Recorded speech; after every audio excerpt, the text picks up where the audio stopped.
This is the file right here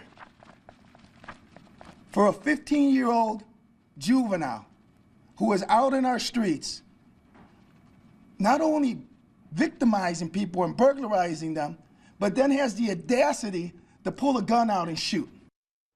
Now at 5, we have continuing coverage of the incident Peoria Police Chief Eric Echeverria just described, a 15-year-old boy accused of shooting a 9-year-old boy, and that suspect has a lengthy criminal record.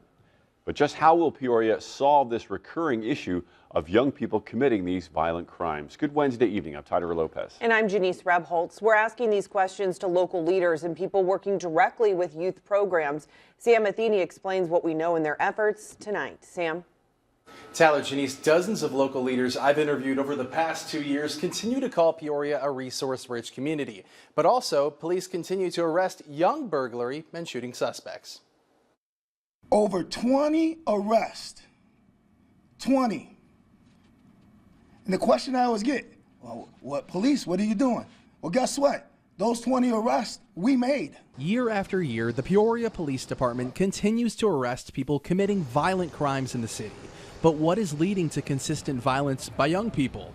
Elite Community Outreach founder Carl Cannon says that issue is growing. The recidivism rate for juveniles was almost 87%. Maybe it's a lack of consequence. They go in, they come out, they go in, they come out, and the results are the trend on our streets. In the past 2 years, the Peoria City County Health Department chose 2 organizations to implement the Cure Violence program, Peoria Community Against Violence and House of Hope.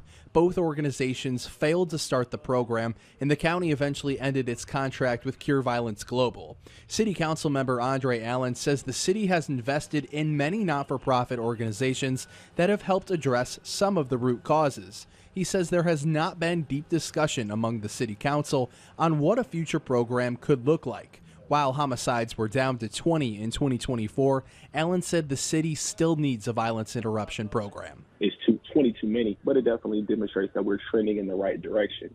But also, too, though, we can't be naive to the fact that regardless of what maybe stats are saying, public safety is still a serious issue in our community. One of the city's initiatives includes the Role Model Project, where 150 youth are paired with mentors in the community.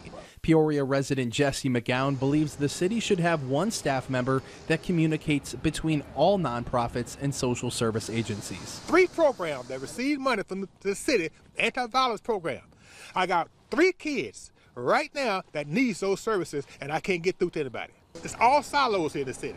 There's nothing that's bringing everybody together. Carl Cannon has worked directly with at-risk youth at his Elite Game Changers Safe School, which he says has shown results. He says the program has worked for 83% of kids, keeping them out of juvenile detention. Still, Cannon says more help is needed. And Cannon says there have been conversations with people he knows on the state level about potentially strengthening punishments for crimes committed by juveniles, but that has yet to be determined. Janice